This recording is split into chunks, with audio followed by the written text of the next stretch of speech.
Hello friends, E1 institute of computer education में आपका स्वागत है। में प्रोग्राम किस प्रकार बनाया जाता है। यहाँ यदि आप लेफ्ट हैंड साइड पे देखें तो हमने यहाँ पे एक प्रोसेस दिया है जिसके द्वारा C++ का प्रोग्राम बनाया जाता है। सबसे पहले स्टेप में हमें एक सोर्स कोड तैयार करना पड़ता है। जिस प्रोग्राम को हमने बनाना है उसका सोर्स कोड हम यहाँ टाइप करते हैं। देखिए, उदाहरण के तौर पे हमने यहाँ पे एक सोर्स कोड लिया है जिसमें हम हेलो फ्रेंड्स प्रिंट करवाना चाहते हैं। include iostream.h, void main, hello friends इत्यादि ये कोडिंग हमारे पास यहाँ शामिल है। इस कोडिंग को हम आने वाले चैप्टर में समझेंगे।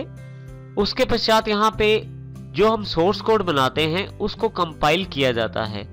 कंपाइलिंग के पश्चात लिंकिंग का स्टेप रहता है और फिर हमारे पास फाइनल प्रोग्राम अवेलेबल हो जाता है। अर्थात सोर्स कोड से लेकर फाइनल प्रोग्राम तक बीच में हमारे दो स्टेप रहते हैं। सबसे पहले कंपाइलिंग और फिर लिंकिंग। अब हम इसको अच्छी तरह से समझते हैं। देखिए, सोर्स कोड जो सबसे पहला स्टेप रहता है उसको हम टाइप करते हैं अपने प्रोग्राम के रिक्वायरमेंट के अकॉर्डिंग। इसके लिए हम एक फाइल बनाते हैं जिसमें अपना कोड टाइप कर देते हैं और फिर फाइल को सेव कर दिया जाता है। फाइल को सेव करते समय ये बहुत ध्यान देना जरूरी है कि आपकी फाइल की जो एक्सटेंशन है वो .cpp हो, अर्थात C++ हो। जैसे मेरे पास यहाँ myfile.cpp के नाम से एक फाइल बनाई है। मान लीजिए इस फाइल को मैं myfile.cpp के नाम से सेव कर देता हूँ। उसके पश्चात प्रोसेस रहता है कंपाइलिंग का। कंपाइलर का मुख्य कार्य यहाँ कंपाइलिंग करना होता है, जिसमें वो सोर्स कोड को बाइनरी कोड्स में कन्वर्ट करता है और यदि सोर्स कोड में अर्थात हमारे द्वारा की गई इस कोडिंग में किसी प्रकार का एरर है तो उसे डिटेक्ट करता है, उसे प्रोग्रामर को बताता है और फिर प्रोग्रामर उसको ठीक करता है और उसके पश्चात फिर सोर्स कोड को बाइनरी कोड्स में कन्वर्ट किया जाता है।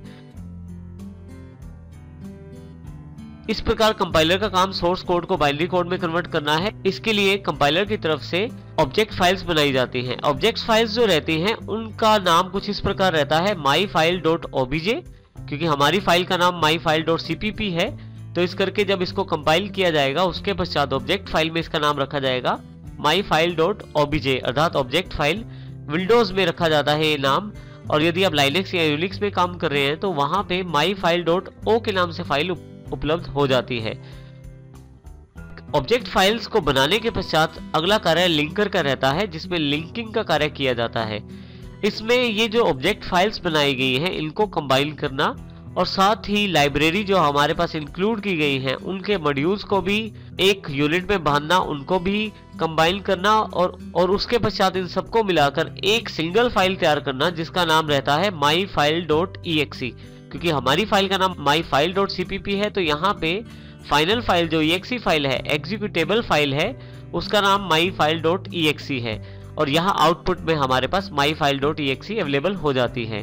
जब भी हम myfile.exe पे डबल क्लिक करते हैं तो वो सारा कार्य होता है जो हमने यहाँ सोर्स कोड में डिफाइन किया है। मान लीजिए हमने दो नंबर्स को जोड़ने का कार्य किया है, तो जब भी myfile.exe पे क्लिक किया जाएगा, जब भी myfile.exe को ओपन किया जाएगा तो इसमें वही नंबर्स को जोड़ने वाला कार्य किया जाता है। इस प्रकार एक सोर्स कोड से लेकर myfile.exe बनने तक C++ के प्रोग्राम की प्रक्रिया रहती है और इस प्रकार से हम C++ का प्रोग्राम बना सकते हैं। इसका अर्थ ये हुआ कि सबसे पहले हमारे पास सोर्स फाइल अवेलेबल होनी चाहिए। हमें सबसे पहले वो फाइल बनानी है जिसमें हम सोर्स कोड तैयार करेंगे और जिसके आधार पर प्रोग्राम बनाया जाएगा। परंतु सोर्स फाइल को बनाने के लिए हमें कुछ चीजों की आवश्यकता है, उनकी जानकारी लेते हैं। सबसे पहले ये जानना कि हम सोर्स फाइल में क्या क्या प्रयोग कर सकते हैं वो इस नीचे दी गई लिस्ट से देख सकते हैं। सबसे पहले हम जानकारी लेते हैं लेटर्स की। हम अपनी सोर्स फाइल में किसी भी प्रकार का कोई भी लेटर प्रयोग कर सकते हैं जिसमें कैपिटल और स्मॉल लेटर्स दोनों का प्रयोग किया जा सकता है। डिजिट्स प्रयोग किए जा सकते हैं, स्पेशल कैरेक्टर्स को प्रयोग किया जाता है, परंतु इन सबके प्रयोग करने के लिए हमें इनकी जानकारी होना आवश्यक रहता है और हम जैसे जैसे प्रोग्रामिंग करेंगे वैसे वैसे इन सबके बारे में सीखेंगे। और सोर्स फाइल बनाने के लिए ये सभी चीजें हमारा कैरेक्टर सेट कहलाती हैं, जिसमें लेटर्स, डिजिट्स और स्पेशल कैरेक्टर्स शामिल रहते हैं और इनका अपना अपना योगदान रहता है सोर्स फाइल बनाने में। इनको हमें याद रखने की आवश्यकता नहीं है, जैसे जैसे हम प्रोग्रामिंग सीखेंगे साथ साथ हमें इनकी जानकारी भी अवेलेबल हो जाएगी। सोर्स फाइल बनाने के लिए दूसरा सबसे इंपॉर्टेंट पार्ट रहता है वेरिएबल्स। यदि आप कोई डेटा स्टोर करना चाहते हैं प्रोग्राम में तो आपको वेरिएबल्स की आवश्यकता रहती है।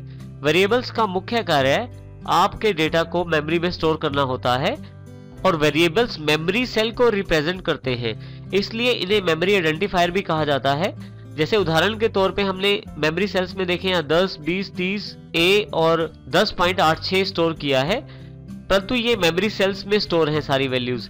हर एक सेल के लिए हमने एक नाम यहाँ रखा है। जैसे 10 जिस सेल में स्टोर है, देखें इस सेल में जो 10 स्टोर है उसका नाम हमने रखा है x। इसी तरह से 20 जहां स्टोर है उसका नाम रखा है y। और इस प्रकार हमने यहाँ पे दो वेरिएबल बनाए हैं, एक x है जिसमें 10 स्टोर किया गया है, एक y है जिसमें 20 स्टोर किया गया है। अब इस प्रकार हम ये कह सकते हैं कि x इस मेमोरी लोकेशन का नाम है और y इस मेमोरी लोकेशन का नाम है। यहाँ ये भी ध्यान देना जरूरी है कि आप इसकी वैल्यू को कभी भी बदल सकते हैं और जितनी बार चाहे उतनी बार बदल सकते हैं। इसी प्रकार से यहाँ z है जो, इसमें हमने x और y में स्टोर की गई वैल्यूज का टोटल शामिल किया है, अर्थात z equal to x plus y. C++ language प्रयोग करते समय ये ध्यान रखें कि जब भी हम कोई बड़ी स्टेटमेंट लिखें तो उसमें राइट हैंड साइड की स्टेटमेंट्स पहले एग्जीक्यूट होती हैं और फाइनली रिजल्ट आने पर उन्हें लेफ्ट हैंड साइड पे असाइन कर दिया जाता है।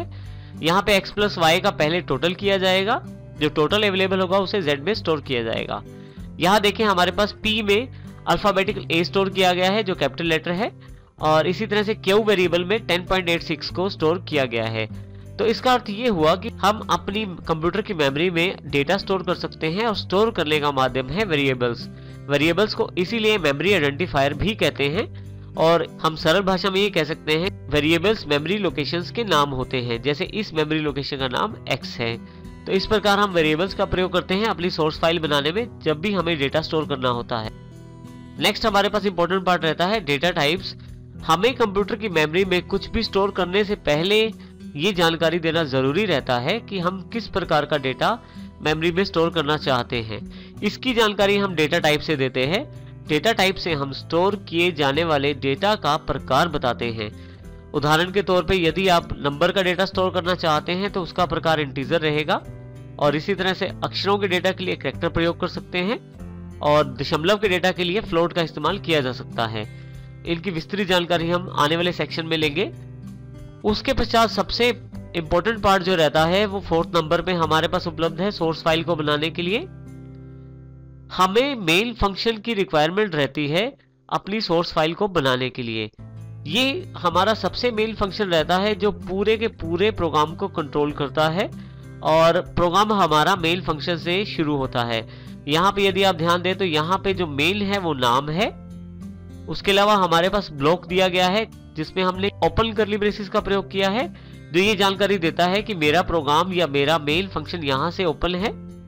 उसके पश्चात यहाँ पे एंड किया गया है करली ब्रेसेस के साथ, जिसमें एंडिंग करली ब्रेसेस का प्रयोग किया गया है, और इसके बीच में हम स्टेटमेंट्स शामिल कर सकते हैं जो स्टेटमेंट्स हम सोर्स कोड में शामिल करना चाहते हैं। जिन स्टेटमेंट्स को मेन फंक्शन में शामिल किया जाता है उनको या उनके रेफरेंस को ही कंपाइलर बाइनरी कोड्स में कन्वर्ट करता है, और उनको और उनके रेफरेंसेस को ही कंपाइलर कंपाइल करता है। तो इस प्रकार हमारे पास 4th इंपॉर्टेंट पार्ट रहता है जिसमें हमने यहाँ पे मेन ब्लॉक बनाया है। अब यहाँ देखें 2 राउंडेड ब्रैकेट्स का प्रयोग किया गया है, ओपन और क्लोज राउंडेड ब्रैकेट के साथ। ये फंक्शन का साइन रहता है। आने वाले चैप्टर्स में इसकी भी जानकारी लेंगे। हमारे पास इसका अर्थ ये हुआ कि सोर्स फाइल बनाने के लिए हमें ब्लॉक की आवश्यकता रहती है।